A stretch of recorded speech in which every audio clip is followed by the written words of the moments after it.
បងមកមើលហាងអំសាយបើយើងថាយើងមានម៉ូតកៅថ្មីឲ្យគេខ្លាំងអញ្ចឹងណាបង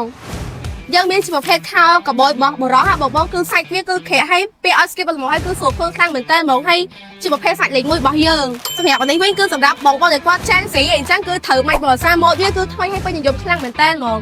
សំខាន់សាច់វាគឺស្អាតខ្លាំងហើយសម្រាប់បងដែលគាត់ចង់បានប្រភេទខោជើងកំប៉ុងក៏យើងមានដែរយើងមានពីពណ៌បងយើងមានពណ៌ខ្មៅហើយនិងពណ៌ទឹកប៊ិចនេះគឺសាច់ស្អាតគឺដូចគ្នាហ្មងហើយសម្រាប់អាវវិញគឺយើងមាន free size បងសម្រាប់អាវយើងដៃខ្លីនេះគឺបងពាក់បានទាំងបរិសុទ្ធនិងស្ត្រីគឺតែយើងមានច្រើនម៉ូតមែនតើមកសម្រាប់នេះគឺបងស្រីអញ្ចឹងហើយសម្រាប់ខោ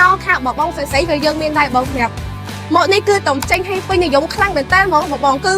មិនផ្នែកមិនអំស្ទាយបងម៉ូតនេះស្អាតខ្លាំងបងនៅក្រៅហើយសាច់វាក៏ស្អាតដែរបងហើយបើពីម៉ូតនេះវិញគឺតំចេញថ្មីហ្មងគឺស្អាតខ្លាំងមែនតើមកថាសាច់មកថា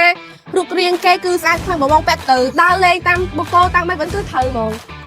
ផេតខោអញ្ចឹងក៏យើងមានដែរបងនេះខោយើងពាក់ធ្វើការឬក៏យើងទៅដើរលេងនៅផ្ទះក៏ពាក់បានដូចគ្នាហើយខោជើងខ្លីនេះក៏យើងមានដែរយើងនិយាយទៅគឺយើងមានច្រើនសាយច្រើនម៉ូតមែនតើបងខោយើងស្ទើរទៅធ្វើការឬក៏យើងទៅកម្មវិធីបានបងគឺសាច់វាទុំក្រាស់ស្អាតបងពាក់ទៅស្វិលល្ងយទាំងអស់ហ្មងបងពាក់ fit មួយអាវនេះគឺសមគ្នាមែនតើហ្មងអាច fit មួយគ្នាបានអាសាវាជាប្រភេទឈុតអញ្ចឹងពាក់ទៅធ្វើការក៏បានឬក៏ពាក់ទៅដើរលេងឬក៏ទៅកម្មវិធីបានដូចគ្នាបងហើយអ្វីដែលកាន់តែពិសេសគឺខាងហាងគឺមានប្រូម៉ូសិនរហូតដល់ 30% 50%បងគឺយើងមានច្រើនប្រូម៉ូសិនមែនតើមកសម្រាប់បងដែលគាត់មកមើលដល់ហាងក៏បានឬក៏បងទិញតាមអនឡាញក៏បានដែរយើងមានប្រូម៉ូសិនដូចគ្នាបងអរគុណ